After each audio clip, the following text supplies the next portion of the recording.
Thank you, everyone, for coming. Welcome to our office.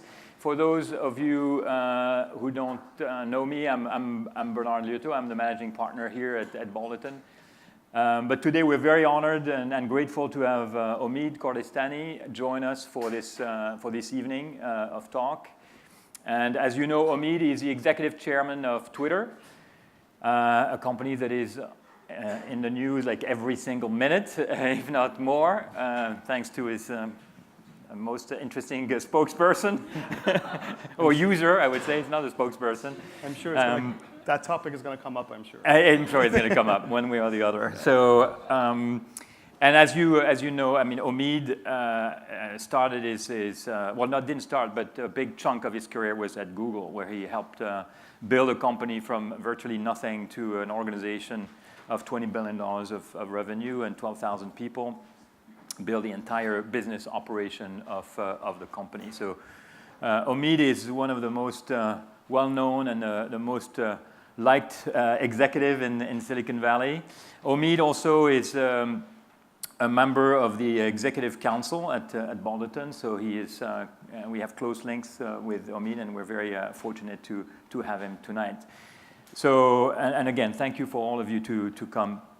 So, Omid, maybe we'll start by the beginning, when you came to the U.S. when I think you were 14 or something like this, about 40 years ago. And then it'd be great to hear from you how you arrived there, and then your journey from that particular moment in time all the way to your first day at Google. I'll try to keep it very brief. But first of all, thank you, Bernard, for the kind introduction and the invitation, and thanks to all the wonderful, accomplished members of the audience who are here participating. So we'll try to make it interactive and learn from each other as much as possible. As Bernard said, I was lucky enough to have parents who really emphasize education, like a lot of parents actually in Iran. I was born in Tehran, and I had this passion always for science and technology that luckily worked for me as a focus when I also came to the U.S. as a field of study. But we left Iran because my father unfortunately passed away from cancer, and my mother was very brave. A single mom decided that we should go get settled there earlier while I could attend high school and get used to the environment for my future studies in university. And luckily, again, I attended this Catholic Italian school.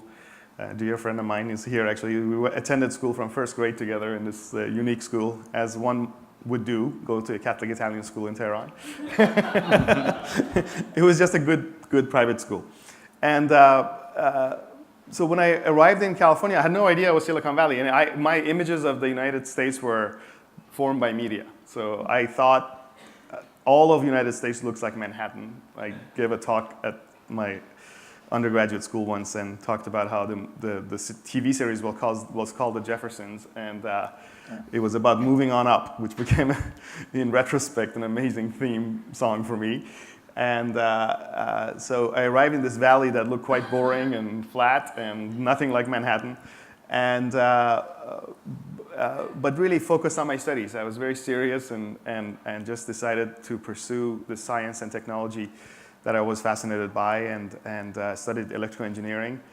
And like a lot of the work that you all do in technology and building successful companies, I'm a huge believer in that luck plays a big factor. All the other factors are important, hard work and focus and people and your dedication, but luck has to play in it. And I can say I've been lucky a lot in my life. So when I graduated with a EE degree, a recruiter from Hewlett-Packard was interviewing on campus, and he interviewed me and said, Omid, I know you really want to be an engineer, but you don't look like an engineer, you don't talk like an engineer, you're better as a business-facing person.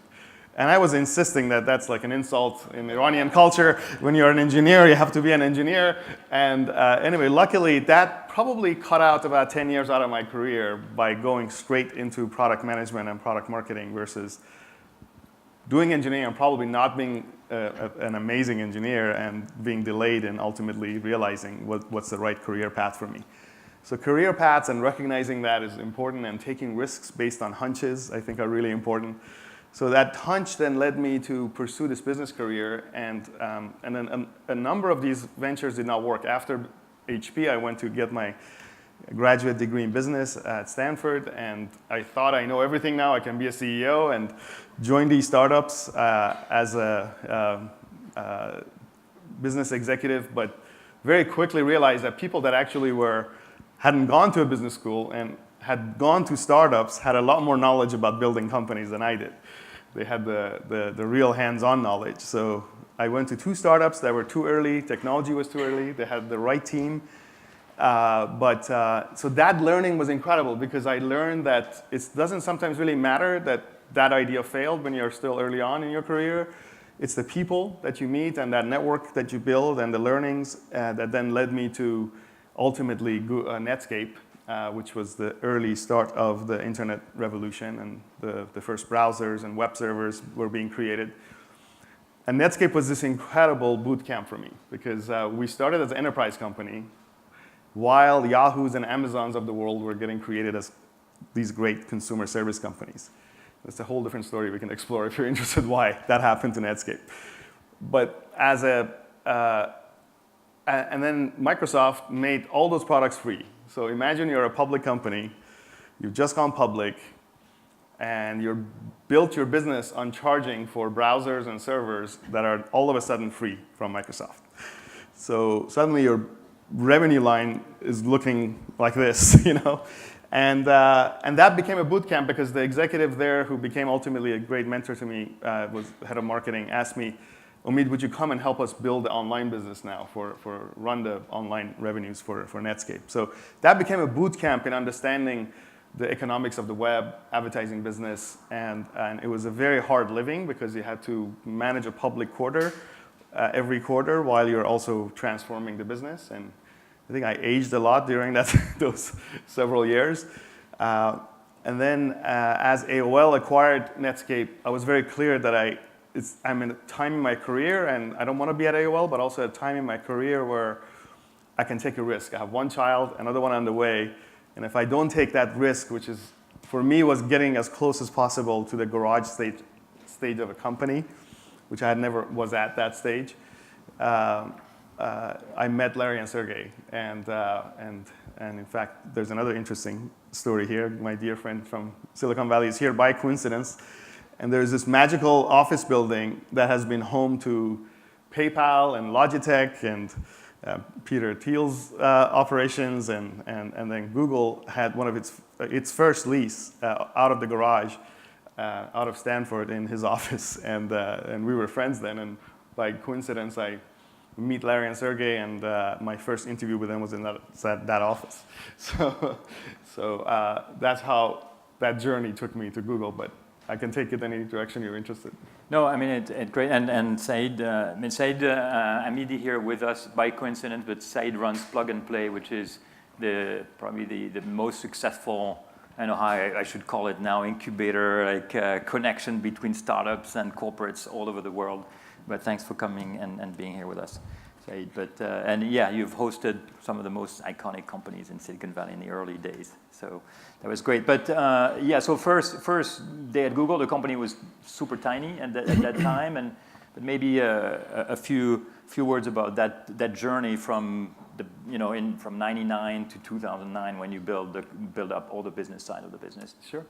So at Google, a couple of interesting things. One was, so when I interviewed, there were about 5 engineers, including Larry and Sergey, and they had this grilling interview process even back then. I spent an entire day with them, and I eventually bought them dinner.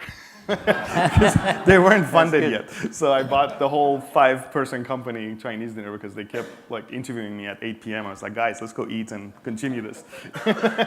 And then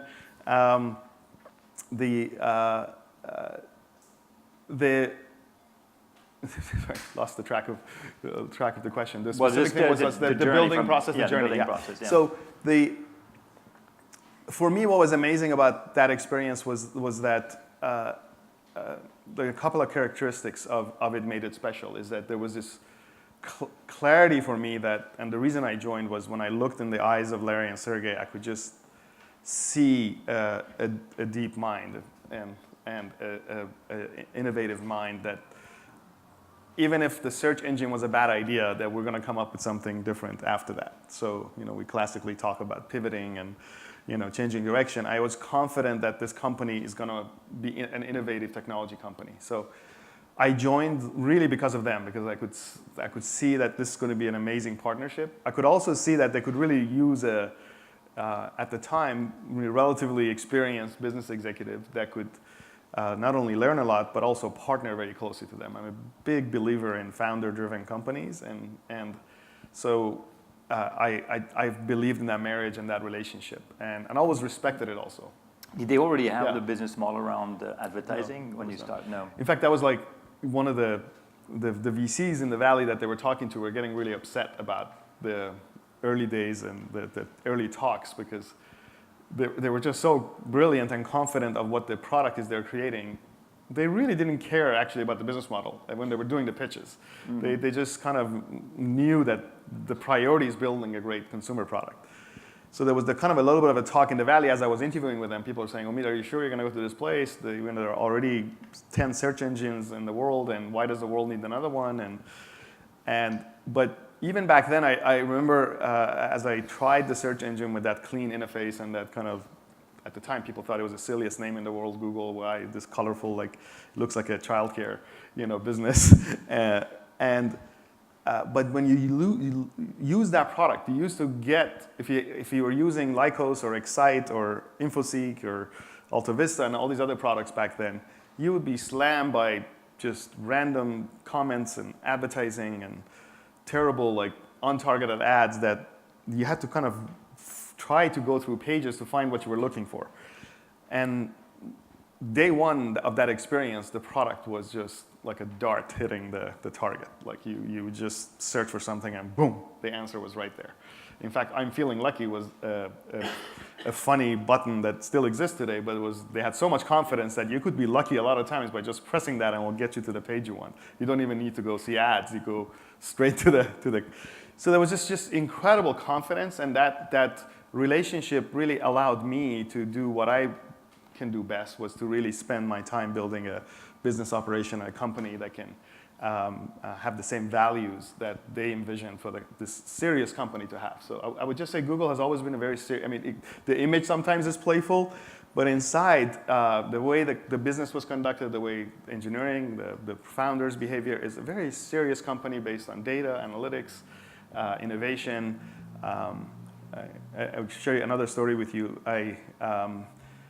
We were trying to hire these engineers, and one of the strategies we use, which I think you're probably all aware of this, is aside from the founders, ultimately you need to attract a lot of technology talent. So we were actually lucky because of the .com bust, suddenly made this pool of amazing technologies available to us. So there were all these PhDs working on the pets.coms of the world at the time, and they were delighted to come to Google and work on serious, data science and machine learning even back then. So when we were able to hire these people, a lot of times they would ask me to come interview or help convince them to join Google, because again, people forget, but at the time it was hard to convince people that we're going to have the money to survive during the .com era. But people would join the company because of the other people that we had hired. They would say, I'm not here because of Larry. I may never see him, but I'm here because you've hired these incredible computer scientists, and I want to. Jeff Dean, for example. Jeff Dean is a fellow at Google now, but he was the magnet for all the other talents that then we could attract to the company. So just one question, because obviously the growth from a few people to 20 or 12,000, I think, in a period of 10 years is something that a lot of European CEOs and founders would love to go through, but it seems like an enormous undertaking. Yeah. So how did you go about this challenge of scaling? And did you make were there a specific decision that you made along these years to say, okay, we're going full speed versus, were there some key moments in that scale? Exercise? Sure. And so a couple of comments on that. One is, again, Google was lucky that the advertising model so perfectly matched the search technology and the search paradigm. So you're in a mindset of looking for something, and a lot of times it may not be a commercial intent, but it's exploration. And in those times, we should not show you any ads, and basically present the quality of information that you're expecting. And then a lot of times you're in the mindset of to find something that perhaps has a commercial intent in your mind, and that's a perfect model for a direct response advertising that we ultimately perfected at Google. So one is it was one of these situations where the business model was so powerful and uniquely fit the search paradigm. But aside from kind of how we went about it, I think that's where it made it very unique and powerful for us, which is my first job. When I first started, I just believed that you got to generate revenues. I'm in that mindset that you're in a company, even though the founders are very busy and focused on technology and building a great consumer service. As a business executive, my job was to build a business. And so I tried many things. I tried licensing the service to people that needed good quality search engines, so AOLs of the world, Yahoos of the world, all kinds of sites for intranet searches. And it was very clear early on, though, that business becomes OEM business, basically. You're licensing your service to someone else, and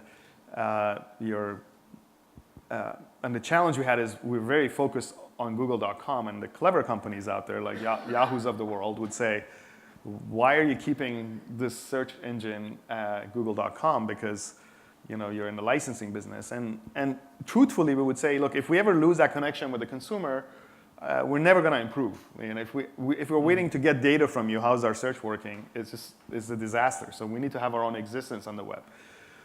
But the part that we weren't talking about much was actually we were watching our traffic just go like this.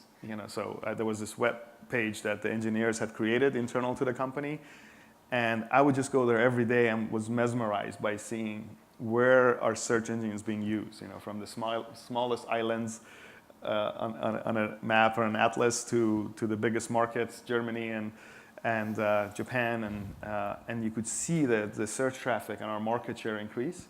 So that was just such a powerful confidence in me as a business executive that, look, I can go, continue doing this licensing business, but the real business is advertising.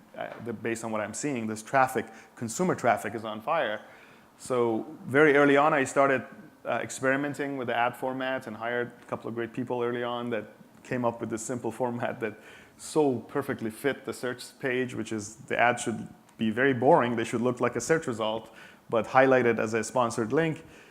And at the time, you would go to these advertising agencies, and they would just look at us and laugh. It's like, are you serious? Like, you want me to, have this boring little search result? Where's my graphics? Where's my branding? And we say, look, it works. Try it. And the nice thing is, again, having this engineering background, which again Larry and Sergey liked, it's a math equation. With direct response is all about math. About how many ads you show and the response rates on those ads and the conversion rates. So very quickly, those first teams I was building, there were ultimately revenue people and salespeople, but I was looking for them to not just be able to present this, but also understand that you're selling a product that works. So be able to talk about it should be a very easy sell. You spend here and you can know what the results are based on the response rates on those ads. So a lot of things we did was just very analytical at Google, and that was so comforting to me because I could just know where the dials are and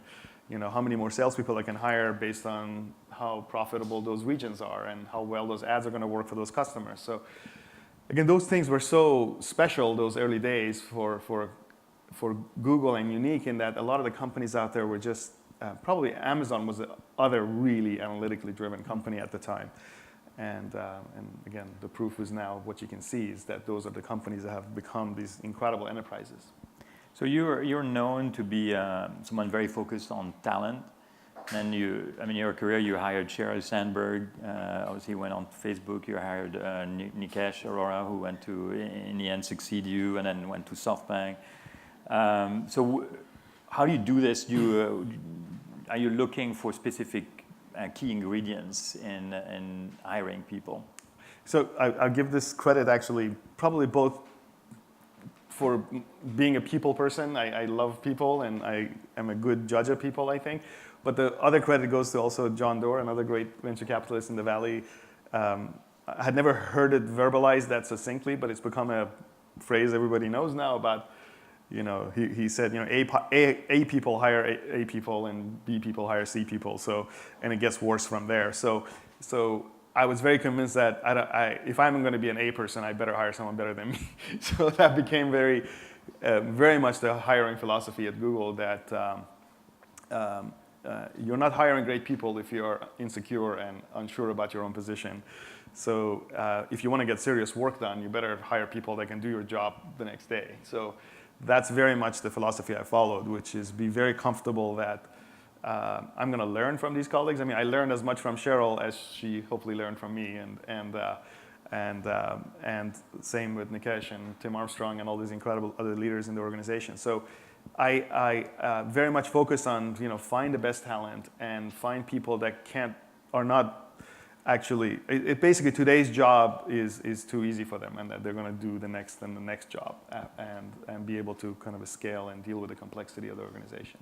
Yeah, it's not always easy to spot that in the interview process. Right? Yeah, but also I think sometimes it's some of the toughest decisions I made were, I never forget. I came here to London, and I also, aside from loving this city and this country, I always loved the style in this country and the great restaurants and hotels and pubs and all the wonderful culture here. So as I was watching that webpage and UK was up there after US as the next big market, I was saying I have to go to London. And at that time we just hired Eric Schmidt also. So Eric had just arrived as our CEO. And he was trying to kind of establish his role as a CEO because he had two very strong founders. So the famous triumvirate got created, which is he and Larry and Sergey are going to be this triumvirate of decision making. He's ultimately the CEO, but that role is going to change over time. You could tell. Ultimately, Larry became the CEO. So anyway, during that time, Eric asked me, Omid, what's our international revenue? I said, well, we have these market share data. Let me show you all this, but there's no business because I've been busy here and there's been no CEO, and I've been busy helping the company. And he said, well, could you please get on a plane and don't come back until we have some revenue internationally? And I think that advice was just the push I needed, which was, I better go on a plane and don't come back until we establish these offices globally. So I literally came to the UK and went to Paris from there and Hamburg from there and basically parked myself in hotel rooms and tried to convince these Europeans again, who at the time thought, oh, this silly Google thing in the US, were much cooler companies at the time, but tried to convince early talent to join the company. So I say sometimes you have to do with the best you can. And I hired some of the most wonderful leaders here that over time I knew they're going to be part of the organization, but that I need to then go and hire even stronger talent beyond that. So for example, Nikesh Arora, you mentioned, who's now the CEO of Palo Alto Networks, actually, after SoftBank.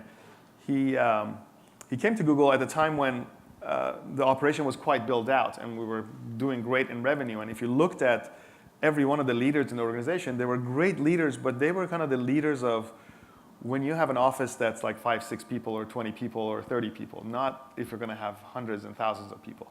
And it was very clear that those are the people that I had to twist their arms when I was sitting in these hotel rooms to just join this company. I knew they would be great at that phase, but they weren't necessarily the 2, 3, 4 layers higher that I could see this company get to. So sometimes those decisions are really difficult. And then Nikesh said the perfect thing, during the interview process. He said, Omid, when I come to Mountain View, I see a multi-billion-dollar public company. When I come and see your offices in Europe, I don't see that. I see a startup still. And I said, you're hired. So now again, that was a tough transition because suddenly you're bringing in some serious management into an operation that's very almost like family-oriented. This family-oriented startup that grew together very closely, and it was very difficult. I mean, I have a lot of those friendships today, and some of those people chose to leave, for example, after Nikesh came, and Nikesh did a whole bunch of hiring. So that was one of the tough transitions and tough decisions to bring in what I thought was necessary, but also a tough message to the organization. Well, you're actually, I mean, you're known as someone who is not only extremely successful, but also very nice. And it's kind of counter to some of the things that people think that in order to be a successful business executive in general, but in tech in particular, you have to be sort of a tough, mean guy. Yeah. And there's plenty of tough executives out there. So how did you manage to go through this? Thank you. I thought about that a lot, actually. Even after I left Google, I thought about that a lot. That it's just my personality is such. I love people and I love people interactions, and I don't like to abuse my position or take that power as granted and be someone who I'm not. So for me, I think you have to be authentic, and I think the other style is also very effective. You can be a very tough business leader and be very effective at what you do. But what I am most proud of today is, I just give you an example. Like last week, we were debating something at Twitter for a decision in Europe, and I picked up the phone and texted a couple of the most senior leaders at Google, and I got a response within like 30 seconds, like to talk. Or I can have any of the alumni of Google who are now successful in any of these companies at various levels of positions, and I could have a lunch or a dinner or a coffee or a conversation with them. So I just believe that's so much more valuable than any quarter's results or any organizational design. I think it's people that matter ultimately. And Larry and Sergey, by the way, for all of the sometimes hassle they get for being technologies and data-driven and potentially less about the human interaction and more about machines. The thing that if you read their first shareholder letter, I just loved one of the first lines they used. They called our employees are everything. And I think we build these amazing machines and these great technologies, but people do it. And I think these businesses and companies are built with this dedication, hard work, sacrifices of people. So I believe in nurturing that. That's great. You obviously in Europe now there's a huge momentum around entrepreneurship and building companies, and we have a strong belief here that we can build companies as big as Google. But obviously, history hasn't shown that yet. Although we have now companies like Spotify and a few that show that we can build big businesses. What do you think from your standpoint, since you've been you've been growing through Silicon Valley? What are some of the cultural ingredients that I think are unique there? And how do you compare that with Europe? Yeah, I think the short answer is I do believe it's clearly possible to do that in Europe. And in fact, it is becoming so much harder in the US to attract talent, especially in places like Silicon Valley, San Francisco, Mountain View, where, again, the Googles of the world and Facebook and the big giants of the consumer services these days, Airbnbs and other great services we all use are just able to overpay sometimes, are able to keep talent in the company. So we, as being part of Twitter now and being on the other side trying to hire talent away, it's extremely hard to do that in San Francisco. I mean, to the point that I basically think don't bother trying to hire someone from a Google, for example. So so I think, first of all, the great universities in Europe, the amazing education system here, the benefits of the society here, the healthcare system, the lifestyle, the culture, all of that is a huge advantage because even in Silicon Valley, something interesting is happening. People, it used to be that anything kind of south of Palo Alto was like kind of, for chip makers, not a hip consumer service company. And the reality is, Google now is building a big campus in San Jose, but most people want to be in San Francisco and want to have the infrastructure, the ecosystem of a cultural environment to be in. So, long answer is that I think Europe has all those advantages. In fact, some of the most successful acquisitions that companies have made in the US is because of the great talent here. Again, the most public example of it, I guess, for Google was DeepMind's in the UK. So I think we're desperate in Silicon Valley to actually find talent and hire. So the fact that you're here and you're able to do that and access to all these great cities is providing that. I think the other side of it is a little tougher. So Silicon Valley has made it so easy, the concept of risk-taking, making mistakes, recovering from them. And I think that attitude is still tougher here. So give you a very vivid example of this. I've given this to others. The Collison brothers, these are the Irish brothers who started Stripe. As a Silicon Valley executive, if I had met these people with their simple idea and their red hair and curly hair in anywhere in the world, and they said, I want to create this company, within the first coffee meeting with them, I would have written them a check. They go to a bank in Ireland to try to raise money, and Ireland is a hotbed of tech, headquarters, and they kind of basically tell them, you guys are crazy, go away. So they come to Silicon Valley and build this $20 billion private company now, Stripe. So I just feel like that attitude in Europe is still there, and I think venture capitalists and leaders like you and all the other infrastructure pieces like the law practices and the mentoring that needs to happen here needs to really embrace that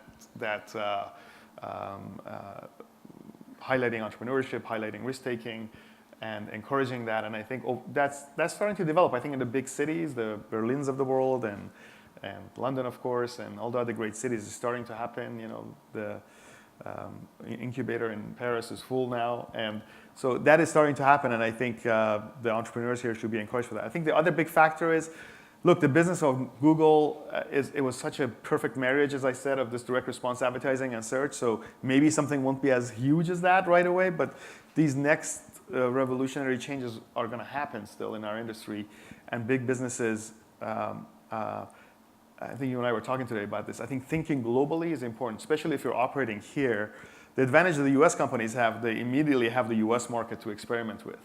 So I would, as a European, really focus on making sure your products and services are very quickly being tested, adopted, and made to work in these other big markets right away, and not wait for that next phase because it will be too late. That's great. Let's talk maybe a little bit about Twitter, because now it's been a new challenge for you. Obviously, Twitter is a really important company. But that's gone through a little bit ups and downs. What got you into it, and what made you decide that you want to get back in this position? Absolutely. So I was talking to your great VP of marketing there, earlier. I think she was talking about this talk I gave a while back, and I talked about making yourself uncomfortable. So I got invited to go back to Google and sit in that same position basically 5 years later. So everything had tripled. The revenues when I left were about 23 billion. They were close to 70 billion when I went back. And the organization was, my own organization was about 10, 12,000 people. And when I went back, it was 30,000 people. So now it's obviously even bigger. But I went back for a year when I had stayed involved with the company as an advisor, and Larry and Sergey were really thinking that this company is doing too many other ideas, like moonshots, as they called it, that is distracting Google, and that we need to create a holding company, a conglomerate structure that lets these other companies be independent and Google to kind of focus on Google. So that transition was very difficult for a big, mega, public company. So I went there that year to help with that transition. And then at the end of that year, and this is advice, by the way, I give people who are in very successful companies and they don't want to leave or is too comfortable to leave, is that at your career at different points in time, you have the clarity that this chapter is over. I need to close this chapter. Now, it could be a company that's not growing and it's clear that it's not going to grow, or it's an investment that's a bad investment that you need to cut the cord on. For me, it was like this very clear that my Google chapter needs to be ended. But then at the same time, there's this, especially if you've been successful, like luckily I was with Google and Netscape, then there's this kind of feeling of I don't want to take something on that potentially then looks bad in my career trajectory. And Twitter was in a lot of trouble. Lost the CEO, founders have been in and out of the CEO position. Jack Dorsey was back as an interim CEO, but I always believed in believing in the product first. And even though the product was very flawed and is still very flawed and it needs a lot of improvements, it was very clear to me that it's an important product. And actually, never forget talking to my wife about the decision whether I should go as an exec chairman, and she said, Meet, if it's just not a messaging service, there are tens of those out there. But if Twitter doesn't exist tomorrow, I think the world will lose something. And that kind of just really sat with me, which is like it is a service that's important, that deserves to thrive and do better, and that hopefully I can help it. But it's lots of challenges. So, but that was very attractive to me because at Google, even though it was fantastic, when I went back that year, it felt like I was playing with the dials. Even at that position, I knew if I am not there tomorrow, something happens to me. The bench is so deep and the business is so strong that the momentum will carry that company for a long time. So I just wanted to be somewhere where I'm needed, and I felt like Twitter was that, and that's what was behind my decision to make that change. So you're working now in partnership with Jack, and how is that going? And then you've been running businesses in the past. Now you have to sort of advise. It's really fantastic, and I told you I love founder-driven companies, and founders are really good at certain things, and they need help in a lot of other areas. So for me, that marriage was perfect with Jack, in a very different company, a very different style. With Larry, when I spend time with Larry, I feel like if I'm not talking about the next amazing rocket engine or battery technology, I'm going to bore him to death. So conversations are very intimidating with Larry. With Jack, and the company itself is just full of heart. It's like a human being. It has all these incredible qualities, and it has all these characteristics that are flawed. And so for me to have the opportunity to work at the highest level and a strategic level with him to help this company, and we had very tough period we went through. We had to do 2 rounds of reductions in organization. We had to change pretty much the entire management team, pretty much the entire board. But that was what was really both challenging and rewarding about it, because now the company is more stable, it's growing, has had full year of profitability now, and then this long list of things that we need to work on. And the focus of the company is, number one focus is the health of the conversation on the platform, because everything from misinformation to spam to automated behavior to just a tone of conversation where people are yelling at each other versus having a conversation. For a platform that's about conversation and really serving the need for a public conversation, those are the things that we need to fix, and we're really busy working on it. And the nice thing is we're starting to finally see signs of light. There are articles that are coming out where they're saying, wow, these bots are having trouble doing these scams, or we're starting to see improvements that are really early, but I think a lot of hope.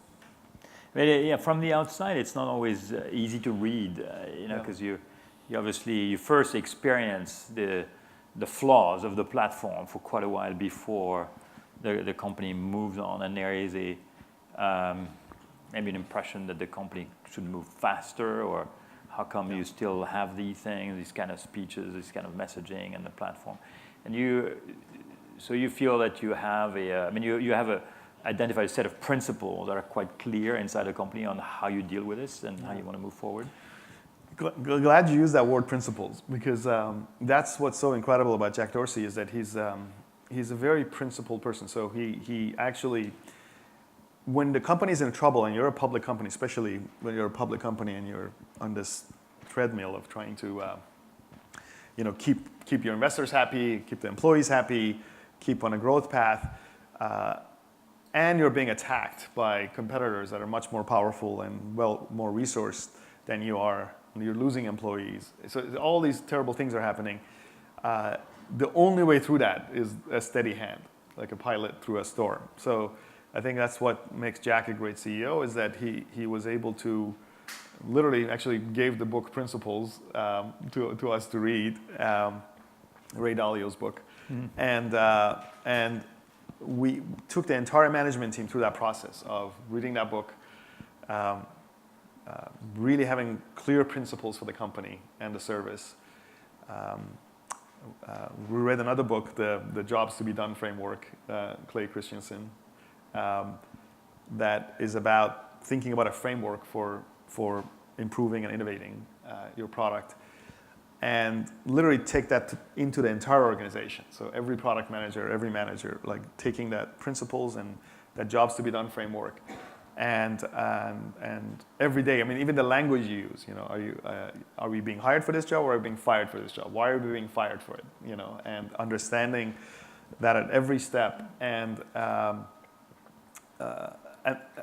really identifying the most important priorities for the company, and just getting alignment in the organization around all that, and then shedding everything else. So everything else that's you know, forget focusing on your competitor. Like forget like thinking what did Facebook and Instagram did yesterday, and just focus on what are you about? What is the job you're doing as a service for your customers, and that making sure every employee, every manager is aligned around that, and addressing that.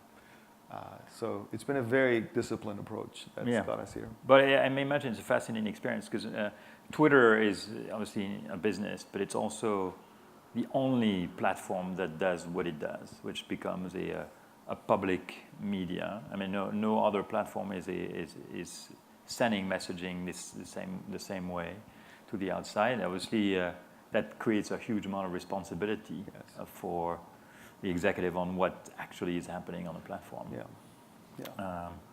So you must have like some hard days. Yeah, we do, and you know, it's. I think, I don't know how many of you saw Jack Dorsey's or parts of his testimony in Washington in Congress. He was so human, and we basically decided, look, not decided, it's who he is, but also the way through this is full transparency, is really just being as transparent as possible about the challenges we have, how tough these problems are, the lack of resources we have. So again, Twitter is a company that has this persona that's really large, but it's only about 3,700 employees. So and then it's come through this transition and this, and I think I still say it's in the middle of this turnaround as a business and as a company. And sometimes you have these, what I call these debts you have to pay.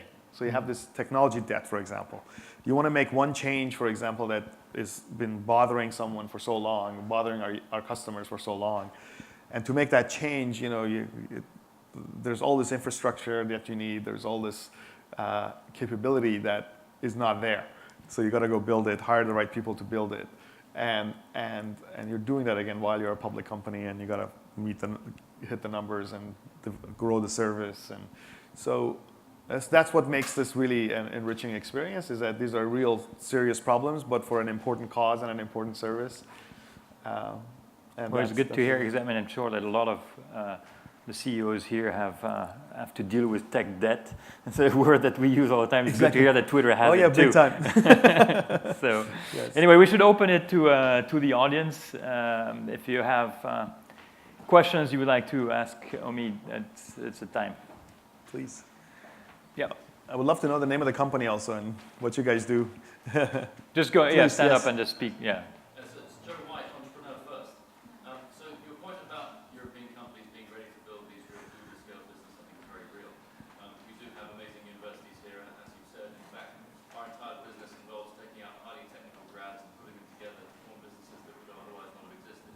Balderton's invested in a couple, and you've even acquired one, which is Magic Money.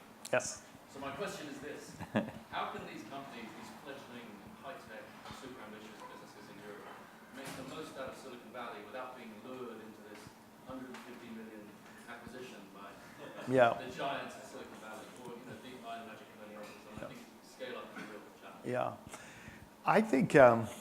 Look, I think it's tough because you have a couple of dynamics there. You got these numbers have become so large, right? That for a graduate out of a university, first job potentially, they build something great and Google shows up, Twitter shows up, Facebook shows up with something that is a meaningful exit for them personally and for the company and the other employees. And it's sometimes hard to just ignore that. My hope is that, and this is the kind of founders I like, is that, because at Google we had that. At Google we had offers to sell the company for a couple of $1 million or, tens of millions of dollars early on.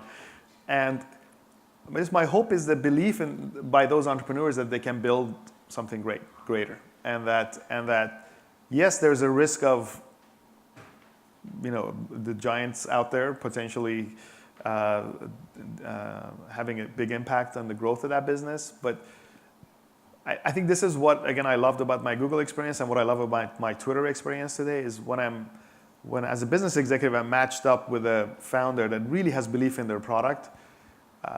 I really encourage them not to, with all the respect to the investors and other board members, is to, if they have truly that belief, don't look for that easy exit or early exit.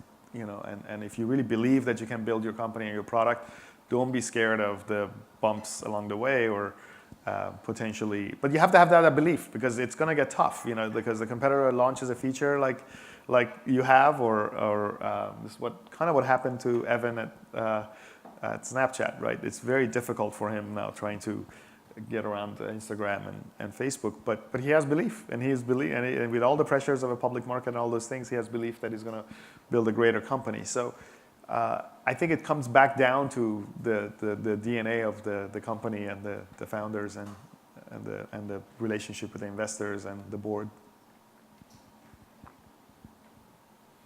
Please. Hi. I was a corporate executive earlier with Reuters here in London, and became an entrepreneur in India, and I'm back now to London as an MD with Accenture. My question is about the companies who are at the size that Google was when you left. Tens of billions of dollars, tens of thousands of employees, and publicly listed companies. Do these companies and the CEOs should even bother about organic growth, or they should just look at an organic way to grow?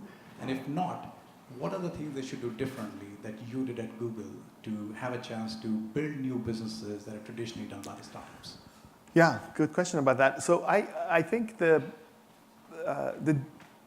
DNA of and a startup mentality is very different than a big operating business. So I'll give you a very clear example of that from Google.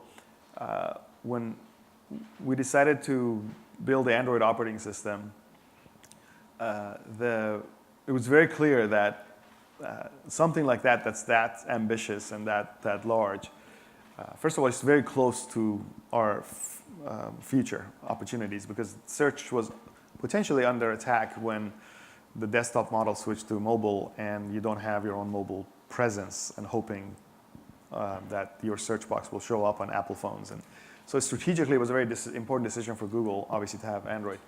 But to build something like that, which is a very ambitious idea, Larry had made it very clear that the Android team is untouchable, that they can make their own decisions on business development, they can hire their own legal, they draft their own contracts. Now, this is a public company, and I'm a public director of the company and an executive. I had to actually, as an executive, be a champion for Android to my own team because it was driving my team crazy. Like, how come we have to sit here and have a compliance officer look at our contracts and these guys are doing their own kind of contracts and deals on the side? And the reason that's important is just the inertia and the complexity of these big companies slows down any and ultimately kills any internal effort that is not protected to act like a startup. So again, I think it's not personal, but it's unique to how each company is run and how much risk you're gonna take. Ultimately, you have to trust the leader of that initiative as well and the kind of people they're hiring. But you really have to, in these big organizations, protect these entities and give them as much autonomy as possible, as much as it's almost to the point of it being painful. Because any other thing, it's like a nurturing parent that just doesn't let their kid take risks and the kid doesn't ever learn sport, for example. So you have to be willing to have that kind of mentality to let these seeds grow. Saeed. A friendly question. No, it's not. Did you have any difficult moment with Larry and Sergey that you just kind of said, this is, I have done enough, and how would you resolve the conflict, either in the boardroom or when you guys were together, and would you say, let's stop the conversation now, let's sleep on it? Was there any tough moments, because you're pretty stubborn guys as far as I know. And how do you deal with the challenges? No, I think, look, those dynamics are really in every company with strong characters, and especially with founders that really have strong opinions, and that's what makes them great. So I definitely had plenty of those. I had lots of those kinds of moments where I never forget. I'll tell you a funny story. So early days of Google, I was trying to license search to these companies, and these companies were like, what are you guys talking about? Like, you don't have international language support. You don't have reliability, the 99999s we need on reliability. What's your support organization? The classic enterprise support questions. So I was in one of these meetings, and I actually brought Sergey so he can listen to some of this and then help support me to get that done in the company. And then afterwards, I said, Sergey, what do you think? And he said, like, Omid, you had fear in your eyes when you were trying to sell them. I said, like, Sergey, what are you talking about? I've built a much bigger business than we have here. At the time, the revenue was like maybe 100K at Google. And it was like, and you're telling me I have fear in my eyes? And then, but I'm always the kind of person that kind of took some of the feedback to heart. I said, well, let me think about what he's seeing, because he's an intelligent man and he's not just kind of randomly saying something. And I kind of realized that he's not going to do this stuff for enterprise business. The DNA of a company is not an enterprise company. And that he's probably seeing me also not being convinced that we should be doing this and selling this product this way. So I realized that, look, he said it the way that was not sensitive enough to me, but that he's probably right, and I should put more focus on the advertising business and like forget about forcing them to do these enterprise level investments. And it was the right decision. There was another one that was a big point of contention for my organization, because once we decided to do the auction ad system at Google, it meant that any advertiser who wanted to advertise on Google had to be in this auction. So traditionally, the way advertising was sold was you would sell a General Electric or a big corporation the opportunity to have a spot for a certain amount of time or a certain number of impressions. And that's just how the business was run. And every executive that I had hired was like excited, and they were selling this stuff, and it was working, and they were making great commission. And then now we were going to tell them to go tell these guys that they have to commit to a budget, but the budget goes into an auction, and their ad may not show up if the price, and they may go to the side, and may not be the top. So it's just completely, imagine like having that conversation with a General Motors or someone who's like, constantly being catered to, is now their ad is in an auction with the mom and pops, and if they haven't bid high enough or managed the bidding well. Long story short, I believed that was the future of the company, and I always trusted the innovation of our product team, and I had to go fight with my own leaders that you guys have to change. We have to change ourselves, and you have to change the customers and help educate everyone. So multiple cases of this where I would say the best answer is you go to the principles. Is there a message in there that's really about the way we are operating, or the way we should change, or the approach we're taking? And so I don't think I've ever been in a situation where it was a tough conversation just because they were being jerks or something. I mean, you talk about principles. Do you have your own leadership principles that you keep and stay very true to? I think I do, and I think the first one for me is what we talked about, which was I have to surround myself with incredible leaders, and really be a team with them and do my part and learn from them, and they learn from me. So I think I really believe in the power of a very strong team. I think I think the second one that I've lived by is I always believe in delivering value for my customers. So I don't want to ever be in a situation where you're selling a product or representing a product that you don't believe in, and that is going to be a short-term decision. I also believe in long-term thinking. I think a lot of the decisions, for example, we faced at Twitter recently, we knew, for example, some of these tough decisions over the last few years was going to affect our stock in the short term. And I even tweeted about it. I said, basically to the Twitter employees, I said, ignore the noise out there and focus on the long term. And that's something I really believe in, is that there is a lot of noise out there. We had the reporters attacking us every day. We had people saying, look, it's the revolving door at Twitter, but I believed in the product, I believed in the leadership, and I believe in the people we're hiring now, and that we can get through this. So those are some of the top ones that come to mind. Yeah, please. Hi, I'm Alexis. My name's Alexis Bond. I'm a games founder and also a venture partner in another VC fund I won't name. Quick question. One of the things I found the hardest was what you were saying, is keep saying, surrounding yourself with incredible people.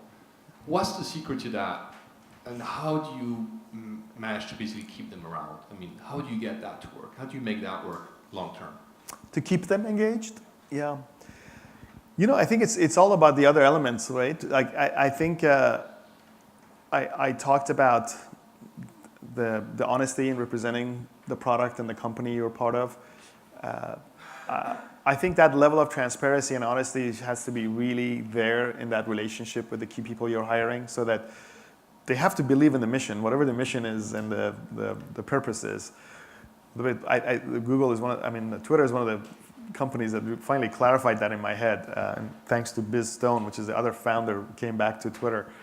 Most companies talk about a mission statement, and Biz said, mission statement is not right. It has to be a purpose statement. I said, what do you mean? He said, well, missions get accomplished, but purpose is the long-standing goal of a company. And so this is what I mean. This quality thinking and what you're representing to your employees and what they're there to strive for in the company and the service you're building.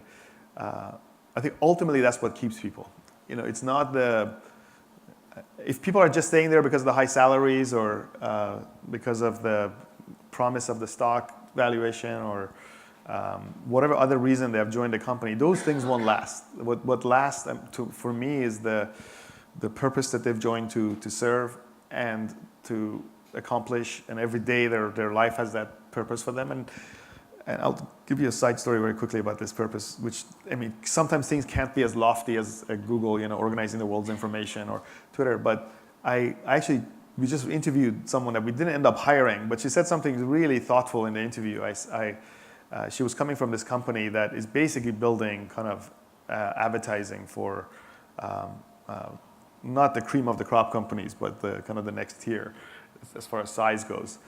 And I asked that question. I said, how do you keep people motivated in this company? And he said, well, it's about making those businesses viable. Like, do you just want do you just want a world where just the big customers are surviving versus all the other ones? And people come in here because they believe they're making all these other businesses viable through this advertising business. And I thought,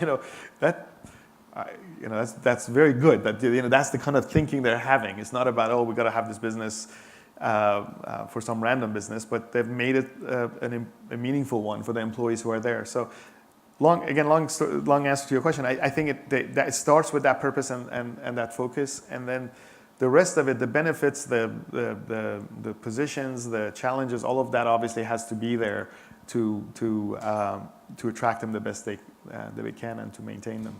I think if someone is really is again there and gets attracted just to have a collection of experiences or a collection of, I had this friend who ultimately didn't succeed. He went from one startup to another. He was like a one-person VC fund himself. He was like getting stock options and like, and look, I think ultimately he left. So he left a company that ultimately failed. I stayed there longer. But then I built a network from there that helped me in my future companies. And then he went to the most convenient choices. And I think if I fast forward 10 years from that point, I ended up being more focused in a couple of companies that at the time I didn't know they were going to be that successful, like a Netscape or a Google. Again, it's hard to imagine now, but like when I joined them, I didn't know they were going to be successful. Please. Hi, I'm Lily, and I work for a venture capital fund here in London called 8 Rose Ventures. I think I'm curious, kind of on the conversation of purpose, right? And you've kind of worked at the two biggest influential platforms that we have to date. So when you think about the world as it is now, kind of increasingly politicized, especially on a platform such as Twitter, and you bring that back to the theme of what you're talking about with purpose, how do you combine that? Do you think about perhaps, what's the purpose of an increasingly politicized society, moral implications? How does that tie back to what you think about purpose, and how do you communicate that to your employees? Yeah, very good question. So that's at the heart of our challenges today at Twitter, which is you have a platform, and we're very clear that its purpose is to serve the public conversation. And by the way, we started to draft this, and it was a much longer sentence, and we just reduced it and reduced it and reduced it to the most important aspects, which is that purpose. And you're right. Today, people are yelling at each other. It's very politicized. In fact, there's this wonderful employee. We had a researcher at Twitter who's now at MIT, and they did one of these amazing charts that show in a colorful way the world of Twitter and the ecosystem, and it is stark when you look at it, the tweets in different colors, and how polarized they are. And there's very little overlap, not only from people that are tweeting, but even the press. The press is polarized. So you have basically these two camps: the people, the press, and there is very little overlap. And I, being the optimist that I am, I believe that there's got to be a way to have these people see the different sides of the perspective without yelling at each other, without being abusive about it. And I think Twitter, again, is one of these platforms that can make that possible. When you got the President of the United States, who got elected and using this platform in a very powerful way, I don't think those voices that he amplifies and the beliefs that he amplifies, I don't believe he created those. They were in the society. And unfortunately, it's putting very much a focus on it. So being the optimist that I am, I think it is healthy. I'm hoping that today is the US elections. I'm hoping that today's elections will be a response to this polarization, that it will be highlighting that look, these kinds of issues existed. This president's really amplifying that, and let's see if we can create more balance now. So I think our job, and this is a very noble responsibility I think that Twitter has, is to and by the way, the way we went about it is, I don't know if you're up to date on this, but we actually created an RFP process on the health initiative, which is we put out an RFP to get the best ideas from academics, from hospitals, from individuals on how would you actually develop a framework and a metric to measure a healthy conversation. And the best one we've seen so far is actually from this MIT team, and which is it's all about a shared reality. It's about a shared perspective, and what that means is basically, in a simple way, trying to create a way to see all sides of a conversation and talk about the same thing, because today there's so much of this misinformation and abuse going on that people just kind of take these positions and yell at each other. So I think we'll take maybe the last question, and then we'll. following on from that, I was going to ask how you, as an executive, manage, I guess, the expectations of public markets who's maybe driven by engagement and sort of user numbers versus sort of the KPIs that you view as important internally, like engaged conversation versus being people stuck in their filter bubble but highly engaged. Yeah, good question. I think we're looking at actually very carefully at, I think you've maybe heard some of this also on the news, that we're trying to, again, align the incentives correctly with the service. So today, you've heard some of this, that we're reevaluating everything. For example, what people pay a lot of attention to today is how many likes did I get and how many followers do I have, which again can create some of this bad behavior sometimes, which is the more controversial I am and the more I make something that hits a chord, then I'll get more attention and get more likes or get more followers. And we're trying to actually say, some of the most profound things that you learn about on the service and some of the most delightful things actually I see on Twitter are from people that are not verified sometimes, that are people that just observe something very clever about a conversation and that they don't have, hundreds of thousands or millions of followers. So we're looking at everything. We're looking at basically saying, how do we change the service in a way that is aligned with the behaviors that we want? How do we internally develop a set of metrics that we want to talk about and manage ourselves and present to our investors that is not necessarily about just these other metrics today that potentially is not aligned.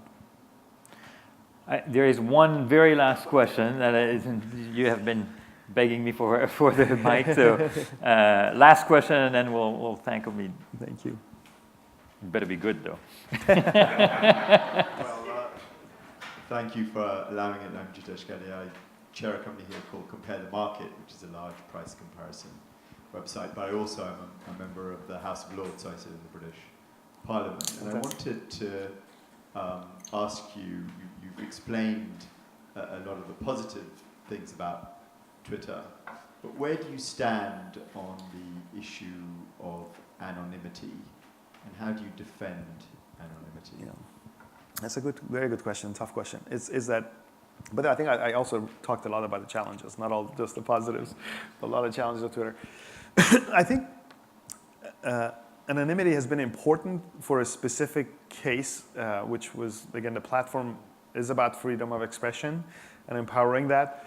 And unfortunately, a lot of our users don't live in democracies like we do, and that a lot of citizen journalists had to like the use of anonymity to protect their identity. Culturally also, in certain cultures like Japan, that is very popular, having different personas. So the product developed and supported that out of that recognition of those needs. But then, of course, it's being abused today in terrible ways as well. So we're trying to address that as well. Is that we need to be clear about understanding what's a troll account that sometimes uses and takes advantage of the service in terrible ways. What are ways that we can identify real human beings on the service and that has given us permission, and then protect the ones that need to be protected. So it's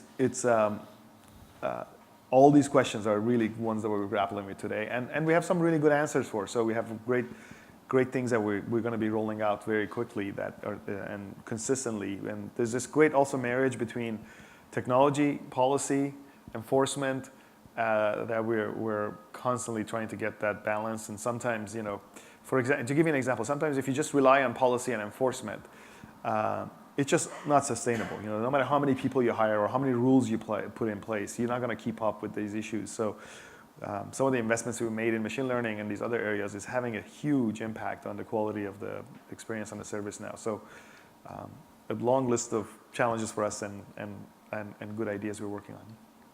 Well, Omid, thank you very much. Thank you. We're This was really helpful. Grateful for your coming, and I think and sharing with us, first of all, your journey and your thoughts on leadership, but also it's great to see how thoughtful you are about the challenges and the responsibilities you have as the leader of Twitter, which is such an important platform. Thank you very much. Thank you. You have an extremely busy schedule, and you came all the way, so we're very, very grateful. Thank you for inviting me. On behalf Thank of you very Balderton. much. Thank you. Thank you.